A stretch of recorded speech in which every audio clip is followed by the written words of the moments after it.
Je sors de l'expérience room de LG, les amis. Grosse folie. Alors là, j'ai eu le droit à la présentation d'une grande partie de la gamme 2023.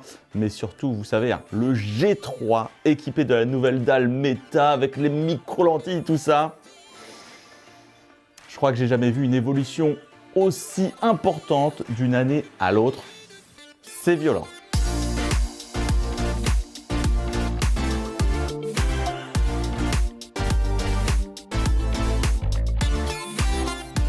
Bonjour à tous, c'est Benji, bienvenue sur la chaîne Cobra TV. Je reviens donc tout juste de chez LG. On a vu beaucoup de choses. Un OLED transparent, une station de bus du futur, un centre de contrôle de la NASA équipé d'un micro LED pour le swag, une salle gaming avec un écran qui se courbe. Mais alors ça, c'est tellement stylé. Super confort les amis. Et puis enfin, les téléviseurs qu'on risque de retrouver dans les magasins Cobra, les QNED LED mini LED et les stars de l'expérience room, les nouvelles gammes OLED du constructeur coréen avec les modèles phares C3 et G3. Ils étaient côte à côte. J'ai pu aller dans les menus, changer les modes d'image. Je vous ai fait un tas d'images comparatives. Vous allez voir, c'est fou.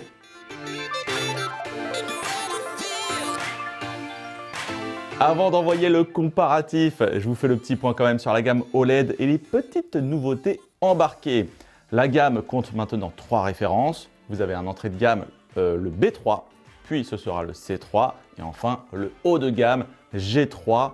Adieu donc la série A. Et ça franchement entre nous, je trouve ça pas plus mal qu'il y ait moins de références. Niveau esthétique, aucune évolution par rapport à 2022. On reste sur un bord cadre métal, voilà, c'est soigné. Le C3 est toujours aussi léger, en fibre composite. Et ils ont homogénéisé le dos des téléviseurs. C'est vrai que maintenant, il n'y a plus de blanc. Donc, ils sont tous noirs. C'est mieux, tout simplement. Donc, voilà. Alors, à savoir que le C3 sera disponible en 42 pouces jusqu'au 83 pouces. Le G3 en techno MLA OLED du 55 au 77. Il y aura un 83 pouces en OLED Evo. Et enfin, le géant OLED 97 pouces restera en référence G2, disponible chez Cobra. D'un point de vue équipement, on retrouve toujours nos 4 HDMI 2.1. On est bien compatible 4K, 120, VRR, Dolby Vision Gaming, G-Sync, FreeSync. Nouveau truc, compatibilité QMS. Alors ça, si vous ne savez pas ce que c'est pour les mecs super impatients. Ça permet de switcher d'une source à une autre sans écran noir entre les deux. Voilà, c'est instantané. J'ai pas pu vous le capturer, mais qui a demandé ce truc, vraiment? Dites-moi en commentaire qui est impatient à ce point. La Game Bar, maintenant, elle est customisable avec la possibilité d'afficher différentes fonctionnalités dans les petits icônes. Donc voilà, si par exemple, vous voulez vous assurer que vous êtes bien en Dolby Vision Gaming, par exemple, petit clin d'œil à la concurrence. L'expérience gaming, quant à elle, vous pouvez être tranquille, elle sera encore une fois une des meilleures du marché avec un input lag extrêmement bas, le temps de réponse toujours inférieur à 0,1 ms, on est sur de l'OLED, caviar du gamer. Le menu, chose intéressante, il a évolué, le menu des réglages, l'interface est beaucoup plus intuitive et surtout beaucoup plus lisible. Vous avez maintenant l'ensemble des modes qui sont bien affichés à l'écran, mode d'image, luminosité, mode son, plus besoin d'aller dans les sous-menus, gros mieux là-dessus pour l'utilisateur. D'ailleurs, les modes d'image, je reviens vite fait là-dessus. Alors évidemment, on retrouve tous nos classiques, plus un nouveau truc sympa. Alors il y a un assistant d'image personnalisé. Donc ça te permet de créer ton propre mode d'image suivant tes goûts. Alors pour ce faire, en fait, le téléviseur, il nous invite à choisir dans un panel d'image celle qui nous plaît le plus. L'opération est répétée plusieurs fois sur plusieurs panels et il en sort un mode d'image calibré, adapté à nos goûts. Plutôt cool. Moi, je suis tombé sur un calibrage chaud et net. Donc, une image précise et cinéma. Bon, en vrai, je préfère toujours mon mode filmmaker. Mais voilà, franchement, c'est pas mal pour regarder les émissions de télé. Je trouvais ça pas mal du tout, mon petit mode. Ensuite, le WebOS a également évolué avec l'apparition de Hub. Tiens, ça me dit quelque chose. Alors ici, ils appellent ça des Quick Cards. En gros, c'est des raccourcis vers différents espaces à thème. Vous avez le thème télétravail par exemple qui regroupe toutes les applis comme le mail, vous avez un accès pour connecter votre PC. Il y a un tableau de bord aussi maison, voilà, avec tous les équipements connectés de votre maison. Il y a un truc avec la lampe là, c'est pas mal, tu peux changer la couleur. Ça, moi je suis client, hein. J'adore ça. Et ensuite, ils ont prévu aussi des espaces gaming avec des apps genre Cloud Gaming, des accès à Twitch, YouTube Gaming, ce genre de trucs. Un espace musique, pareil, avec toutes les applis de streaming, hein, Spotify, Apple, machin. Pour le moment, elles étaient grisées, elles sont encore en développement, elles seront à jour lors de la sortie des produits. Allez, dernière petite chose, vous avez aussi la possibilité de faire du dual screen avec quelques options de customisation. Voilà, si jamais vous voulez regarder la Cobra TV en même temps que les infos ou votre match de foot. Je sais que ça encore. Il est marrant le mec. Bon allez, c'est parti. Je vais vous montrer de quoi est capable la nouvelle génération de dalles OLED de LG. Nous avons à gauche le C3 dalle OLED Tecno Evo plus Alpha 9 Gen 6 et Brightness Booster.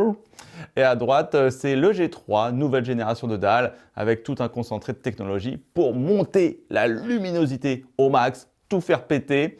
Vous avez les micro-lentilles pour concentrer la lumière, un dissipateur de chaleur à l'arrière et Brightness Booster Max. Les deux TV ont été paramétrés exactement pareil, vous pensez bien, en mode filmmaker, mais j'ai également des captations en mode vif et Dolby Vision, je l'indiquerai sur la vidéo. Attention, warning, écoutez bien, sur les images que vous allez voir, j'ai dû fermer mon objectif pour m'assurer de ne pas être brûlé en zone claire par la puissance lumineuse du G3. Donc j'ai préféré assombrir un petit peu ma captation pour être sûr d'avoir tous les détails et vous les restituer. Si j'ouvre un peu l'objectif, eh bien ça donne ça. Vous voyez, à droite, eh bien c'est tout brûlé, on ne voit plus rien du tout. Donc les images que vous voyez sont plus sombres que ce à quoi on assiste en vrai. Par contre, les différences entre les deux écrans sont aussi importantes, voire plus que ce que vous allez voir sur mes images. Et vous allez comprendre tout de suite ce que peut apporter ce bond de luminosité. Pour ceux qui disaient « Attends, ça ne sert à rien, c'est déjà bien assez lumineux mon téléviseur », je peux vous dire, l'ajout de luminosité n'est pas faite juste pour éclairer toute l'image et vous éclater les yeux. Elle est là pour faire ressortir les highlights, dynamiser le HDR, donner plus de réalisme, déboucher les zones sombres et ici aussi, augmenter le volume de couleurs. J'ai été limite encore plus agréablement surpris de ce côté. Regardez-moi ces images, la différence est assez dingue.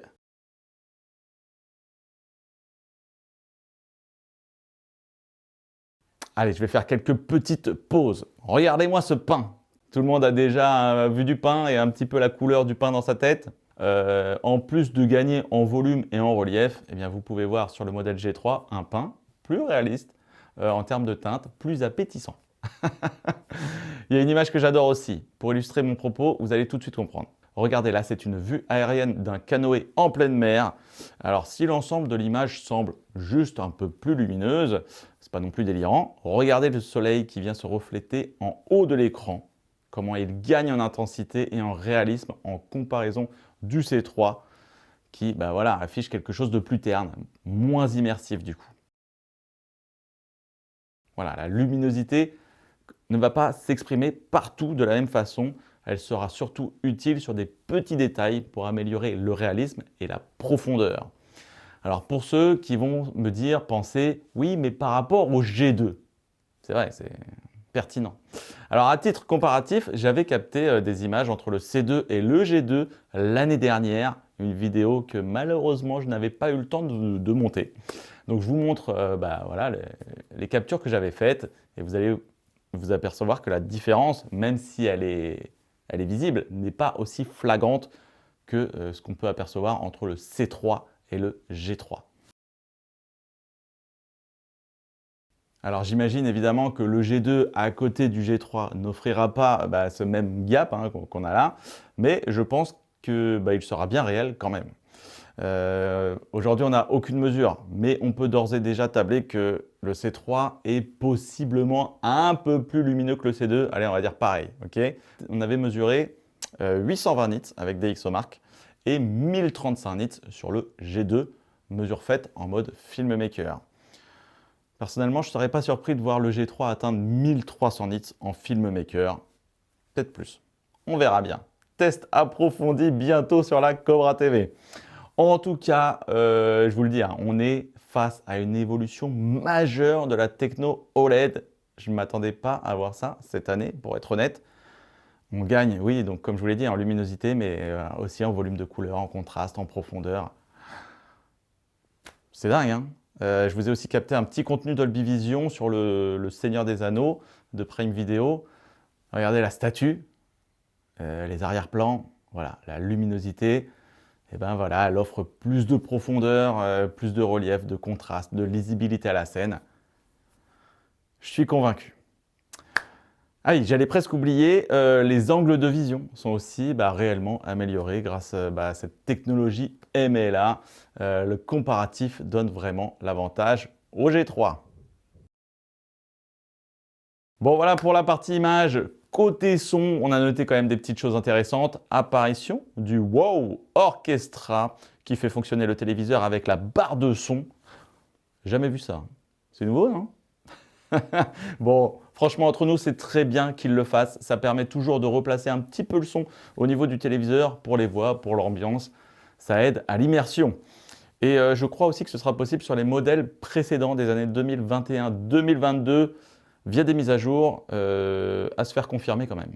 Côté son aussi, nouvelle barre de son taillée pour accompagner un LG C3 qui est fourni donc avec un pied que vous pouvez interchanger sur le C3. Ça permet de poser la barre de son dessus, même de la visser, afin que l'ensemble reste bien solide. Et alors, donc, ce pied, vous pouvez soit le mettre sur le meuble, comme là au showroom, soit accrocher le tout au mur. C'est compatible VESA. Et donc, comme ça, vous avez tout d'un tenant le téléviseur et la barre de son avec une accroche. Pas mal. Voilà, les amis. MLA OLED en vrai.